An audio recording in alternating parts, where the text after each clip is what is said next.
इस वीडियो में मैं बताने वाला हूँ सेंटर ऑफ सिमेट्री क्या होती है। अब देखो, सेंटर ऑफ सिमेट्री या प्लेन ऑफ सिमेट्री या फिर मैं बोलूँ एक्सिस ऑफ सिमेट्री, ये चीज़ें हैं क्या। जब भी किसी भी चीज़ में कोई सिमेट्री प्रेजेंट होती है तो वो जो मॉलिक्यूल होगा वो ऑप्टिकली इनएक्टिव बोला जाता है। तो इसीलिए हम लोग सेंटर ऑफ सिमेट्री वगैरह या प्लेन ऑफ सिमेट्री को हम लोग देखते हैं। अगर इसमें से centre of symmetry, plane of symmetry या एक्सिस ऑफ सिमेट्री या अल्टरनेट एक्सिस ऑफ सिमेट्री किसी भी मॉलिक्यूल में प्रेजेंट है तो वो मॉलिक्यूल ऑप्टिकली इनएक्टिव बोला जाएगा।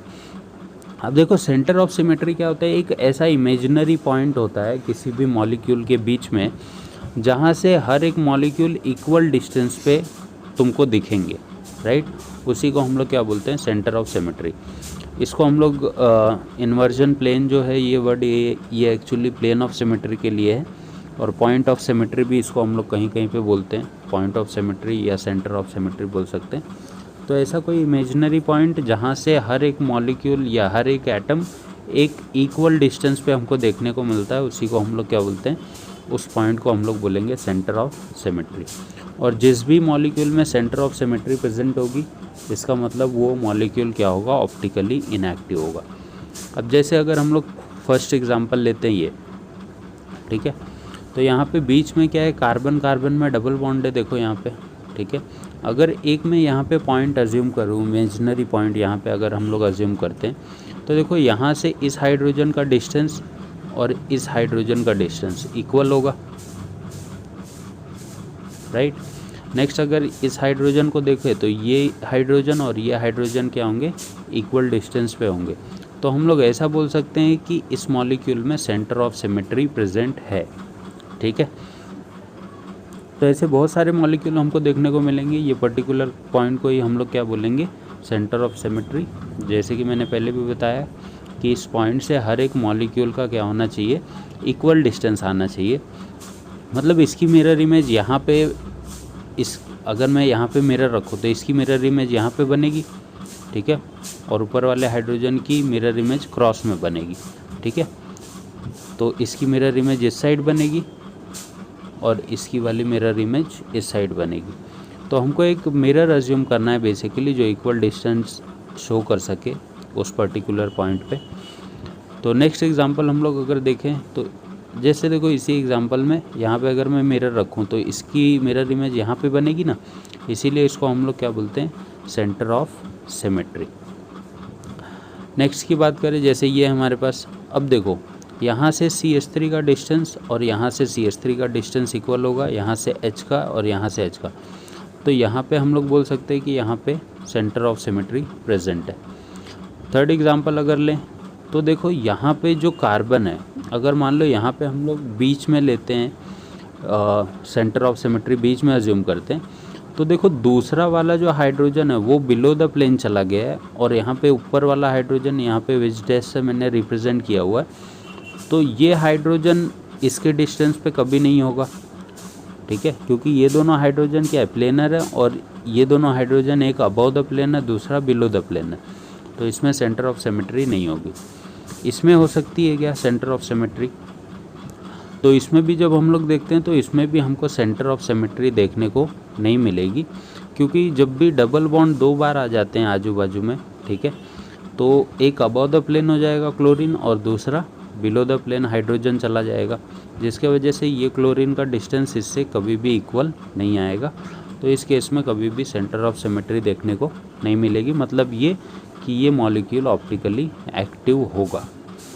इवन बॉन्ड में कभी भी कोई भी COS नहीं आएगा, तो हम लोग ऐसे लिख सकते हैं, इवन बॉन्ड कंसिस्ट। अब देखो ये होता कैसे एक्चुअली, ठीक है। तो इवन बॉन्ड में कभी भी COS देखने को नहीं मिलेगा। नेक्स्ट की अगर बात करें तो देखो, ऑड नंबर बॉन्ड, ये पहला बॉन्ड है हमारे पास, ऐसे दिख रहा है। दूसरा जो बॉन्ड होगा वो हमको ऐसे दिखेगा, ठीक है। और वापस से देखो, ये पहला है, दूसरा ऐसे दिखेगा और तीसरा वापस से ऐसे हो जाएगा। एक बीच वाला जो डबल बॉन्ड है ये अबव द प्लेन चला आता है और बिलो द प्लेन चला जाता है। तो अगर यहाँ से हम लोग ये देखें तो अब देखो, ये Cl और ये Cl क्या है, इक्वल डिस्टेंस पे। ये हाइड्रोजन और ये हाइड्रोजन क्या है, इक्वल डिस्टेंस पे। तो यहाँ पे हमको सेंटर ऑफ सिमेट्री देखने को मिलेगी, ठीक है। तो हम लोग बोल सकते हैं कि यहाँ पे सेंटर ऑफ सिमेट्री प्रेजेंट है, और मैंने बताया है कि अगर सेंटर ऑफ सिमेट्री प्रेजेंट होगी तो वो मॉलिक्यूल क्या होगा, ऑप्टिकली इनएक्टिव बोला जाएगा, राइट है। तो मीन्स अब देखो इसमें जैसे अगेन अगर Cl यहाँ पे तो दूसरा Cl कहाँ पे आना चाहिए था, नीचे की तरफ आना चाहिए था, जबकि नहीं है। यहाँ पे हाइड्रोजन है तो दूसरा हाइड्रोजन ऊपर के साइड आना चाहिए था, यहाँ पे भी नहीं है, तो इसको हम लोग सेंटर ऑफ सिमेट्री नहीं बोलेंगे, मतलब ये मॉलिक्यूल ऑप्टिकली एक्टिव होगा। नेक्स्ट एग्जांपल ये है, जैसे मेरे पास अब अगेन डबल बॉन्ड है यहाँ पे, देखो सिंपल सा, ठीक है। इसमें कोई सेंटर ऑफ सिमेट्री नहीं, क्योंकि अगर यहाँ पे एज्यूम करोगे तो यहाँ से Cl का डिस्टेंस, यहाँ पे Cl आना चाहिए था जो कि हमको नहीं मिल रहा है, और ये वाला हाइड्रोजन ऊपर आना चाहिए था तो वो भी नहीं मिल रहा है, तो इसमें COS नहीं होगा, ठीक है। नेक्स्ट मैंने कोई साइक्लिक स्ट्रक्चर बनाए हुए हैं, देखो जैसे अब इसमें अगर हम लोग सेंटर ऑफ सिमेट्री लें, फर्स्ट वाले स्ट्रक्चर में अगर लेते हैं तो इसमें देखो पहले में सेंटर ऑफ सिमेट्री देखने को हमको नहीं मिलेगा, राइट है। क्यों नहीं मिलेगा,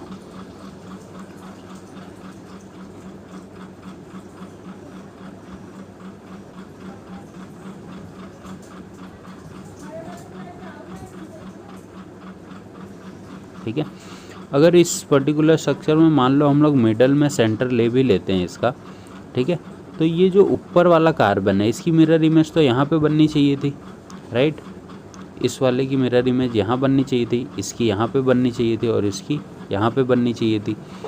तो ऐसा तो है ही नहीं हमारे पास। अगर मे बी ये स्ट्रक्चर ऐसे दिया होता तो हम लोग बोल सकते थे कि यहाँ पे सेंटर ऑफ सिमेट्री है, बट ऐसा तो था नहीं स्ट्रक्चर। अब देखो अगर सेकेंड स्ट्रक्चर में यहाँ पे हम लोग सेंटर ऑफ सिमेट्री देखें तो इसमें COS दिखेगा, क्योंकि इसकी इमेज यहाँ बन रही है और इसकी यहाँ पे बन रही है। इसमें होगी क्या, तो इसमें भी कोई भी COS नहीं होगा, क्योंकि देखो इसकी मिरर इमेज यहाँ पे तो बन रही है, ठीक है, इसकी यहाँ पे, बट इसकी तो यहाँ बननी चाहिए थी जो कि नहीं बन रही है। इसमें होगा क्या सेंटर ऑफ सिमेट्री, तो इसमें होगा, क्योंकि जब हम लोग मिडल में पॉइंट लेंगे तो इसका यहाँ पे डिस्टेंस बन रहा है, इसका यहाँ पे और इसका यहाँ पे, तो इसमें COS प्रेजेंट होगा।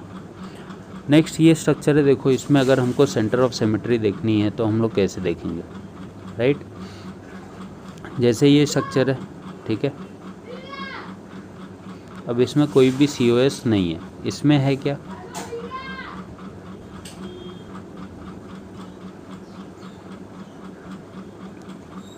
इसमें हमको सेंटर ऑफ सिमेट्री देखने को मिलेगी, नहीं दिखेगी, क्योंकि इसकी इमेज तो यहाँ पे बननी चाहिए थी जो कि नहीं है, पहले भी मैंने बताया। इसमें होगा क्या, देखो अब अगर इसमें हम लोग सेंटर ले लें तो हर कार्बन अपनी मिरर इमेज शो कर रहा है, ठीक है, चारों कार्बन मिरर इमेज शो कर रहे हैं, बट ये Cl कहाँ पे आना चाहिए था, ऊपर की तरफ आना चाहिए था, मतलब Cl यहाँ पे आना चाहिए था, तो इसमें भी सेंटर ऑफ सिमेट्री नहीं होगी। इसमें होगी क्या, तो इसमें चेक करो, यहाँ पे सेंटर है हमारे पास, ये Cl की इमेज यहाँ पे बन रही है क्रॉस में, और ये हाइड्रोजन की इमेज वहाँ पे बन रही है, तो इसमें COS होगा। इसमें COS हो सकता है क्या, अगेन इसमें भी COS प्रेजेंट नहीं होगा, क्योंकि अगेन इस कार्बन की इमेज यहाँ बननी चाहिए थी जो कि नहीं हो रहा। इसमें प्रेजेंट है क्या, तो इसमें प्रेजेंट होगा, क्योंकि हर एक देखो Cl का डिस्टेंस इक्वल है, राइट, तो इसमें COS होगा।